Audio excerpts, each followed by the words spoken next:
नमस्ते दोस्तों, welcome to my blog. और बोलिए राजा रामचंद्र भगवान की जय, सीता महामाई की जय।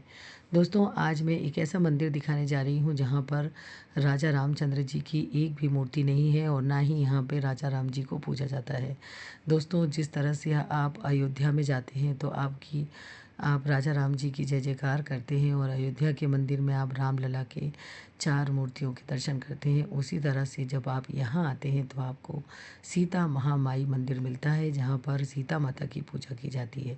कहा जाता है कि जब सीता माता को राम जी ने छोड़ दिया था और उन पे विश्वास नहीं किया था कि वो रावण की लंका में रह के आई हैं और इसके बाद भी वह शुद्ध नहीं है और पवित्र नहीं है, तो सीता माता बड़ी दुखी हो गई थी और सीता माता चलते चलते वन में इस जगह आ पहुंची जहां पर वाल्मीकि जी ने उनको आश्रय दिया था। और सीता माता को कि जब राम जी ने अग्नि परीक्षा ली, तब राम जी ने जो अग्नि परीक्षा ली उससे सीता जी बड़ी दुखी हो गई और फिर सीता जी ने धरती से कहा कि मुझे अब माता जी अपने अंदर समा लीजिए। तो धरती माता खुल गई और सीता जी उसमें समा गई। जी हाँ दोस्तों, ये वही स्थान है जहाँ पर सीता माता धरती के अंदर चली गई, क्योंकि सीता माता पवित्र थी और बड़ी दुखी हो गई थी और राम जी ने उनकी अग्नि परीक्षा ली और उन पर विश्वास नहीं किया। इसलिए सीता जी ने धरती माता से आग्रह किया कि धरती माता फट जाए और मैं उनमें समा जाऊं। तो ये वही गांव है जहां पर सीता जी धरती में समा गई। तो यहाँ पर बन गया सीता महामाई मंदिर। दोस्तों, ये मंदिर बड़ा ही फेमस मंदिर है, बहुत ही पवित्र मंदिर है। त्रेता युग के समान तो मंदिर वीरवती है। कन्या ने ये इसी से ऐसी धार बना के अपने हाथ की ऐसी केस काट दिए थे और केस काटने के बाद में फिर जल समाधि ले ली थी, जो अभी सरोवर बना है उनका। अच्छा। तो जल समाधि ले ली थी उन्होंने। जल समाधि लेने के बाद में उन्होंने कहा मैं पुण्य जन्म लेकर तेरा नाश करना होगी। अच्छा। सीता का रूप लेकर तेरा नाश करना होगी। अच्छा। तो उन्होंने फिर सीता का रूप लिया और फिर आगे को तो सब रावण का बताई। तो माता जी यहाँ समाई हुई थी। अच्छा। ये पहले 30 फुट गहरा नीचे थी। 30 फुट गहरा नीचे। ये नीचे थी पहला।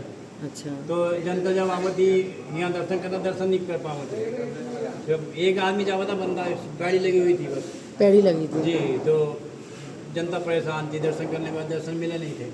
तो फिर सब लोगों ने मिलकर ऊपर करी। अच्छा, फिर ये मंदिर ऊपर हो। परम पूज्य पुजारी जी ने बताया कि इस मंदिर की बड़ी मान्यता है और ये जो आप सरोवर देख रहे हैं ये वही सरोवर है जिसके बारे में पुजारी जी ने अभी आपको बताया। इस सरोवर में स्नान करने से आप पवित्र हो जाते हैं और आपकी आत्मा को शांति मिलती है, आपके परिवार को बहुत खुशियाँ मिलती हैं।